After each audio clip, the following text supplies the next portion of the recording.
حضرت ابو ہریرہ رضی اللہ تعالی عنہ سے مروی ہے کہ حضور اقدس صلی اللہ تعالی علیہ وآلہ وصحابہ وسلم نے فرمایا کہ حضرت سلیمان بن داؤد علیہ السلام کو رب تعالی نے ایسی بابرکت کلمات عطا کی تھی، اس کے بعد کسی نبی کو وہ کلمات حق تعالی نے عطا نہیں کی میرے سوا۔ اگر میرا امتی اپنی اولاد کی خیر و برکت و سلامتی کے لیے یہ دعا پڑھتا ہے تو وہ کام حق تعالی اپنے ذمے لے لیتا ہے، ان کی حاجات آنکھ جھپکنے سے پہلے حل ہو جاتی ہیں، جیسے آصف بن برخیہ نے آنکھ جھپکنے سے پہلے تخت بلقیس اٹھایا تھا، وہ انہی بابرکت کلمات کی طاقت تھی۔ حضرت ابو ہریرہ فرماتے ہیں، میں اپنی تمام زندگی میں اسی دن سب سے زیادہ خوش ہوا تھا، پھر میں عرض گزار ہوا وہ کون سی کلمات ہیں؟ آپ صلی اللہ تعالی علیہ وآلہ وسلم نے فرمایا، بسم اللہ الرحمن الرحیم، السلام علیکم ورحمۃ اللہ۔ محترم ناظرین، حضرت ابن عباس رضی اللہ تعالی عنہ سے روایت ہے کہ آپ فرماتے ہیں، حضرت سلیمان علیہ السلام جب تخت پر بیٹھتے تو آپ علیہ السلام کے پاس والی کرسیوں پر انسان بیٹھتے اور ان کے پاس والی کرسیوں پر جنوں کے بادشاہ بیٹھتے تھے، پھر ہوا اس تخت کو لے کر اڑتی اور معلق تھما دیتی، پھر پرندے آ کر اپنے پروں سے سایہ کر لیتے، پھر آپ کو ہوا کو حکم دیتے اور وہ پرواز کر کے صبح صبح مہینے بھر کے فاصلے پر پہنچا دیتی، مہینے بھر کی دوری چند لمحوں سے طے ہو جاتی۔ ایک مرتبہ اسی طرح آپ جا رہے تھے، پرندوں کی دیکھ بھال ہدہد کی تھی، پھر غالب پایا بڑے ناراض ہوئے کیونکہ ہدہد پرندہ غائب تھا، اور فرمایا چند گھنٹوں سے مجھے نظر نہیں پڑتا، یا سچی مچی میں غیر حاضر ہے، اگر واقعی وہ غیر حاضر ہے تو میں اسے سخت سزا دوں گا بلکہ ذبح کر دوں گا۔ ہاں، یہ اور بات ہے کہ وہ غیر حاضری کی کوئی معقول وجہ بیان کر دے۔ اتنے میں ہدہد آ گیا، پرندوں نے کہا کہ آج تیری خیر نہیں، بادشاہ سلامت تیری سزا طے کر چکے ہیں۔ اس نے کہا، یہ بتاؤ کہ ان کے الفاظ کیا تھے؟ دوسرے پرندوں نے بیان کیا تو ہدہد خوش ہو کر کہنے لگا کہ پھر میں بچ جاؤں گا۔ چنانچہ ہدہد حضرت سلیمان علیہ السلام کے دربار میں پیش ہوا اور کہنے لگا، اے اللہ کے نبی، میں ایک ایسی خبر لے کر آیا ہوں جو آپ کے پاس بھی نہیں ہے، مورخ سے آ رہا ہوں اور پختہ یقین سے خبر لایا ہوں۔ اس کی بادشاہی ایک عورت کو میں نے کرتے ہوئے پایا، اس کے وزیر اور مشیر 312 شخص ہیں اور ان میں سے ہر شخص کے ماتحت 12,000 کی جمعیت ہے۔ اس کی زمین کا نام مادھو ہے، یہ صفا سے 3 میل کے فاصلے پر ہے، دنیاوی ہر قسم کی ضرورت اسے مہیا ہے۔ اس کا نہایت شاندار قسم کا تخت ہے جس پر وہ جلوہ گر ہوتی ہیں، وہ تخت سونے سے تندہ ہوا اور یہ 80 ہاتھ اونچا اور 40 ہاتھ چوڑا ہے، اور 600 عورتیں ہر وقت اس کی خدمت میں کمر بستہ رہتی ہیں۔ اس کا دیوان خاص جس میں سخت پہرا ہے، بہت بڑا محل ہے، بلند و بالا اور کشادہ، سب لوگ آفتاب پرست ہیں، خدا پرست کوئی نہیں۔ ملکہ کا نام بلقیس بنت شرحمیل ہے، اس کا دادا پورے یمن کا بادشاہ عظیم تھا جس کی اولاد میں 40 لڑکے پیدا ہوئے جو سب کے سب بادشاہ بنے۔ اس کے والد نے ایک جنیا عورت سے نکاح کر لیا تھا، اس کے بدن سے بلقیس پیدا ہوئی۔ جنیا سے نکاح کے مختلف وجوہات بیان کی گئی ہیں، ایک یہ کہ اپنی حکومت اور سلطنت کی غرور والے لوگوں سے کہتا کہ تم میرے لائق نہیں، اس کا نتیجہ یہ ہوا کہ لوگوں نے اس کا نکاح ایک زانی سے کرا دیا۔ حضرت سلیمان علیہ السلام ملکہ بلقیس اور اس کی قوم کے متعلق بیان سن کر کہنے لگے کہ مجھے یہ معلوم کرنا ہوگا کہ تو سچ بول رہا ہے یا جھوٹ، میرے اس خط کو لے جا کر ملکہ بلقیس کو دے دے اور پھر ان کے پاس سے ہٹ کر دیکھ وہ کیا جواب دیتی ہے۔ ہدہد پرندے نے اس خط کو اپنی چونچ میں دبا کر ملکہ بلقیس کے محل میں جا پہنچا۔ ملکہ اس وقت کھانا کھانے میں مصروف تھی۔ پرندہ ہدہد نے نہایت خاموشی اور چلاکی سے اور احتیاط کے ساتھ خط اس کے سامنے اس طرح ڈالا کہ وہ جان نہ پائی کہ ہدہد کہاں سے آیا۔ ملکہ اپنی گود میں پڑے خط کو دیکھ کر محتاط ہو گئی اور خوف زدہ بھی لی، لیکن اتنا اندازہ ضرور ہو گیا کہ یہ کوئی عام خط نہیں بلکہ معزز و مکرم ہے۔ اس پر مہر بھی لگی تھی۔ اس خط میں خط لکھنے کی تمام اصول بڑھتے گئے۔ خط لکھنے کے لیے پہلی شرط یہ ہوتی ہے کہ خط کا آغاز ہی اس طرح ہو کہ خط لکھنے والے کا نام پتہ مکتوب کے نام میں آ جائے کہ کس نے خط لکھا ہے۔ ایک اہم بات، خط خط کا آغاز اللہ تعالیٰ کے پاک اور بابرکت نام سے کیا جائے۔ کہا جاتا ہے کہ حضرت سلیمان علیہ السلام سے پہلے کسی نے خط میں یہ مقدس کلمات نہیں لکھے تھے۔ حضرت ابو ہریرہ رضی اللہ تعالی عنہ فرماتے ہیں کہ ایک مرتبہ میں آپ صلی اللہ تعالی علیہ وآلہ وسلم کے ہمراہ جا رہا تھا۔ آپ صلی اللہ تعالی علیہ وآلہ وسلم نے فرمایا، میں ایک ایسی آیت جانتا ہوں جو مجھ سے پہلے سلیمان داؤد علیہ السلام کے بعد کسی نبی پر نہیں اتری۔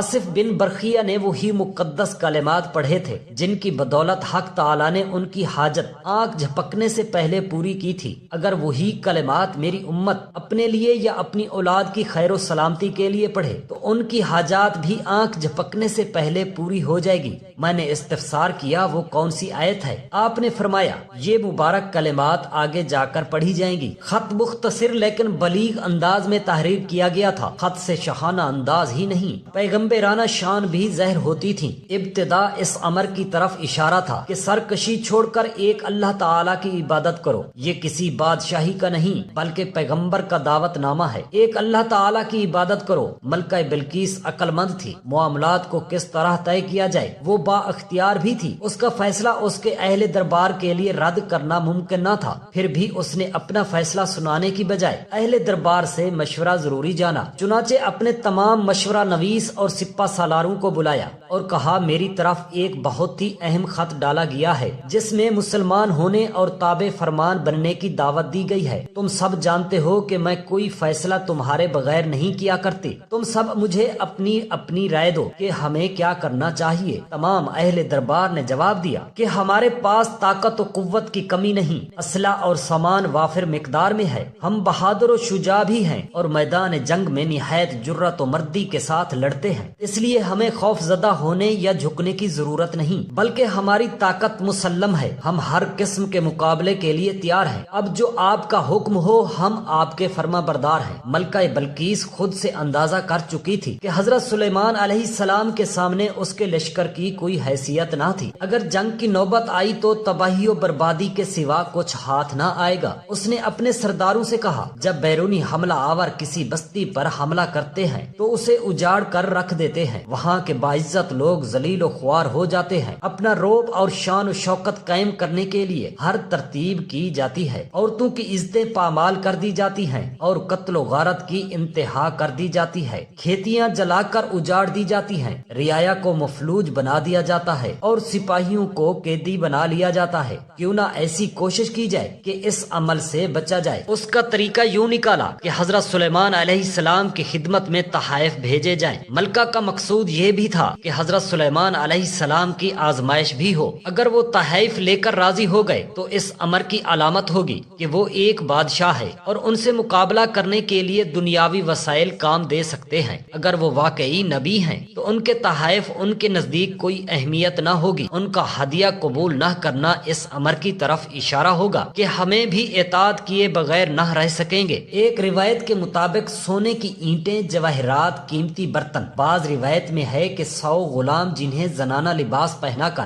آزمائش کے لیے لایا گیا تھا اور 100 کنیزیں بھی تھیں۔ مطلوب یہ تھا کہ حضرت سلیمان علیہ السلام کی آزمائش کی جائے، اگر وہ ان زنانہ لباس میں مردوں کو جو ہو بہو بالکل خواتین نظر آتے تھے آپ علیہ السلام پہچان لیتے ہیں تو نبی ہیں، ورنہ محض ایک بادشاہ۔ جب انتہائی شاطر ملکہ بلقیس کے قاصد آپ علیہ السلام کی خدمت اقدس میں پہنچے تو آپ علیہ السلام نے تمام مہمانوں کو وضو کرا کے تازہ دم ہونے کے لیے کہا۔ لڑکیوں نے برتن سے پانی بہا کر ہاتھ دھوئے جبکہ لڑکوں نے برتن میں ہاتھ ڈال کر پانی لیا، یوں آپ پہچان گئے کہ اول ذکر لڑکیاں اور باقی سارے لڑکے ہیں۔ ایک روایت یہ بھی ہے کہ ایک گروہ نے کہنیوں سے ہاتھ دھونا شروع کیا اور انگلیوں تک آیا جبکہ دوسرے گروہ نے انگلیوں سے شروع ہو کر کہنیوں تک ہاتھ دھوئے۔ بہرحال حضرت سلیمان علیہ السلام نے دونوں کو الگ الگ پہچان لیا۔ ایک اسرائیلی روایت کے مطابق ملکہ بلقیس نے اپنی حتمی زندہ آزمائش سوالات بھی کیے، جن میں سے ایک یہ بھی تھا کہ ملکہ نے برتن میں بھیجا جس کے لیے فرمائش یہ تھی کہ اسے ایسے پانی سے بھرا جائے وہ پانی زمین کا ہو نہ آسمان کا۔ حضرت سلیمان علیہ السلام نے اس کی فرمائش یوں پوری کی کہ ان کے پسینے کے قطرے اس برتن میں جمع کروا دیے، بلکہ ملکہ بلقیس نے حضرت سلیمان علیہ السلام کے لیے کچھ اور بھی آزمائش تیار کی تھی۔ اپنے غلاموں سے کہا تھا یہ ایک بہت باریک موتی جس میں سوراخ نہیں تھا ان کی خدمت میں پیش کرنا کہ اس میں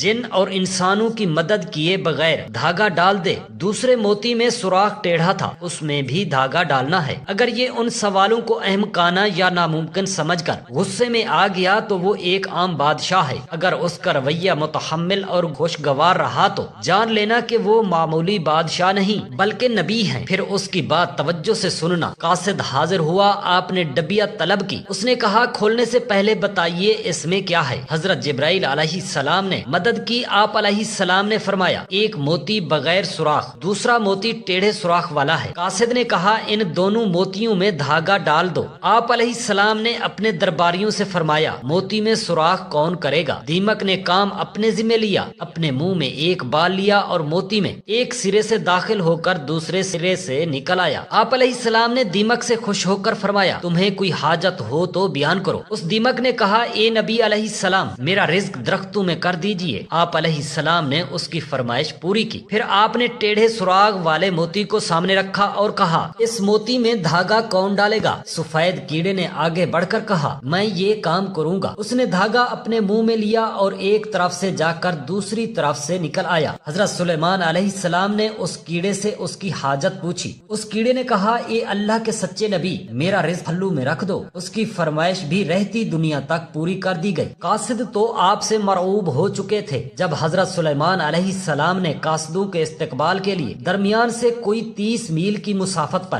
سونے، چاندی اور اینٹوں کے فرش بنانے کا حکم دیا، راستے میں دونوں طرف عجیب الخلقت جانوروں کو کھڑا دیکھ کر پایا۔ راستے میں دونوں طرف عجیب الخلقت جانوروں کو کھڑا کر دیا اور دربار کو بھی بناؤ سنگھار سے ترتیب دیا گیا۔ اپنے تخت کے دائیں بائیں 4000 سونے کی کرسیاں ایک طرف علماء اور دانشوروں کے لیے تھی، دوسری جانب اعمال سلطنت کے لیے بچھا دی گئی۔ چنانچہ جب قاصد آئے تو انہوں نے سونے کی اینٹوں پر جانوروں کو کھڑا دیکھا، آگے آگے موروں کی قطاریں تھیں، پھر جنات کی صفیں تھیں اور راستے میں ہی حیران کر دینے والے مناظر تھے۔ جب قاصد دربار عالیہ میں پہنچ گئے تو وہاں کی شان و شوکت دیکھ کر دنگ رہ گئے۔ جہاں سے حضرت سلیمان علیہ السلام سے ملاقات ہوئی تو شاہانہ بادشاہ ہونے کے باوجود آپ علیہ السلام نے خندہ پیشانی سے پیش آئے۔ قاصدوں نے بیش قیمت تحفے تحائف پیش کیے تو آپ علیہ السلام نے فرمایا کیا تم نہیں دیکھتے کہ اللہ تعالی نے مجھے ہر چیز سے نوازا ہے؟ یہ مال و دولت میرے لیے بے معنی ہے اور تم مجھے معمولی تحائف دے رہے ہو، جبکہ اللہ تعالی نے مجھے نبوت سے سرفراز کیا ہے، پھر جن و پرند اور ہواؤں کو میرے لیے مسخر کیا۔ میری بادشاہی کی شان و شوکت تم دیکھ ہی رہے ہو، اس دنیاوی ساز و سامان کی میرے نزدیک کوئی حیثیت نہیں۔ تم اپنے تحفے تحائف واپس لے جاؤ اور ایک خطرناک انجام کا انتظار کرو۔ میں انسانوں کی نہیں بلکہ جن اور پرندوں کی فوج لے کر حملہ آور ہوں گا جن کا تم مقابلہ نہ کر پاؤ گے۔ تم اپنے ہدیے پر فخر کرو اور اسے اپنے ہمراہ لے کر لوٹ جاؤ۔ قاصد حیران و پریشان ہو کر واپس ہوئے تو حضرت سلیمان علیہ السلام کے دربار کے احوال کے علاوہ ان کے اعلان جنگ بھی ملکہ کو سنایا۔ ملکہ جان گئی کہ وہ بادشاہ کے علاوہ نبی بھی ہیں اور اللہ تعالیٰ کے نبی اور رسول سے لڑنا گویا اللہ تعالیٰ سے مقابلہ کرنا ہے جس کی طاقت ہم میں نہیں۔ ملکہ نے حضرت سلیمان علیہ السلام کے دربار میں حاضری دینے کا فیصلہ کیا۔ کہا جاتا ہے کہ اس نے 12,000 سردار منتخب کیے جن کے ماتحت 1 لاکھ سپاہی تھے۔ حضرت سلیمان علیہ السلام نے دور سے کوئی دھول جیسا دھواں اٹھتا ہوا دیکھا تو جان گئے کہ ملکہ بلقیس اپنی سپاہیوں کے ساتھ آ رہی ہے اور اس وقت وہ محل سے 3 میل کے فاصلے پر تھی۔